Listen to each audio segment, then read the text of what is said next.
చేస్తున్నందుకు కూడా, ప్రజల పక్షాన మీరు నిలబడినందుకు, ప్రజల గొంతుకై మీరు మాట్లాడుతున్నందుకు ముందుగా మీకు అభినందనలు తెలియజేస్తున్నాను.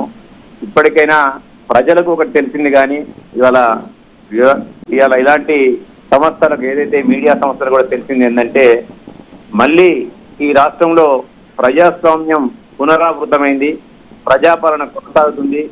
స్వేచ్ఛ స్వాతంత్రాలను, పౌర హక్కులను, ప్రాథమిక హక్కులను ఇవాళ కాపాడే విధంగా ఈ ప్రభుత్వం ముందుకు వచ్చింది, ఆ ఆలోచనలో నడుస్తుందని చెప్పి ఈ యొక్క చర్య ద్వారా ప్రజలకు కూడా తెలిసింది. ఇవాళ ఏదైతే మీరు ఈ యొక్క రంగనాయక సాయి యొక్క లీలలు మీరు బయట పెట్టారో అవన్నీ కూడా అక్షర సత్యమని నేను భావిస్తున్నాను. ఎందుకంటే దాని పక్కనే నా కాన్ఫిడెన్స్ ఉంటుంది.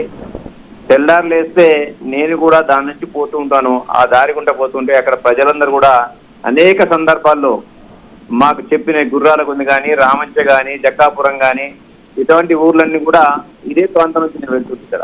వెళ్తున్నప్పుడు ఈ ప్రజలందరూ కూడా చెప్పుకుంటూ వచ్చారు కదా. కాకపోతే ఒక నిస్సహాయకమైన స్థితిలో వాళ్ళు ఉన్నారు. అప్పుడు ఇవాళ మీరు ఏదైతే ఈ యొక్క సంఘటన గురించి వెలికి తీసుకొచ్చారో, ఇక్కడ అనేక మంది ప్రజలు కొంచెస్తారని కూడా సిద్ధంగా ఉంటారు. ఇవాళ హరీష్ రావు గారు ఒక గోముఖ వ్యాఘ్రం అని చెప్పి మీరు చెప్పకనే చెప్తున్నారు.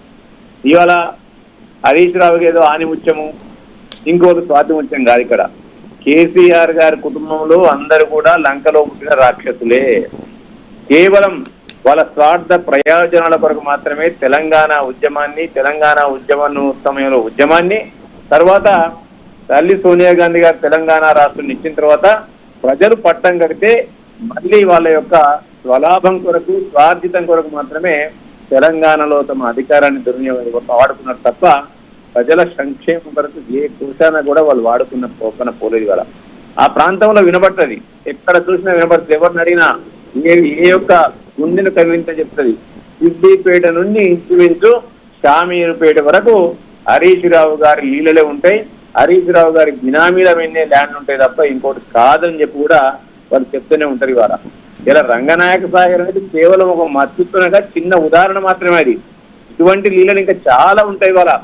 ఇవాళ సరే బినామీల మీద ఉంటాయా, ఇంకోల పేర్ల మీద ఉంటాయా చూసినట్టయితే ఇవాళ అందుకే ఇన్వెస్టిగేటివ్ జర్నలిజం వైపు మీరు మీ జర్నలిజాన్ని తీసుకెళ్లి ఏదైతే ఈ కథనాన్ని ఈ రోజు మీరు పిలిపించిందో, వెలికి తీసుకొచ్చిన సంఘటనను, అటువంటి సంఘటనను ఇంకా తీసుకురావాల్సిన బాధ్యత కూడా మీ పైన ఉందని చెప్పి నేను ఎక్టీవీ యాజమాన్యానికి నేను విజ్ఞప్తి చేస్తున్నాను. ఖచ్చితంగా it's our duty sir, will continue it. ఖచ్చితంగా ఇందాక రఘునందన్ రావు గారు కూడా చెప్పారు, తోటపల్లి ప్రాజెక్టుకు సంబంధించి అక్కడ ఏ ప్రాజెక్టు రాకపోయినా ఇంతవరకు సేకరించిన భూములను వాళ్ళు వెనక్కి ఇవ్వడం లేదు. డబ్బులు తిరిగి మితితో సహా, వడ్డీతో సహా తిరిగిస్తా ఉన్నా కూడా వాళ్ళకి భూములు ఇవ్వనటువంటి పరిస్థితి. ఆ విషయాన్ని కూడా బిగ్ టీవీ బయటకు తీసుకొచ్చే ప్రయత్నం చేస్తుంది. ఇది టిప్ ఆఫ్ ది ఐస్బర్గ్. ఇందాక నుంచి చెప్తున్నాను, చాలా చిన్న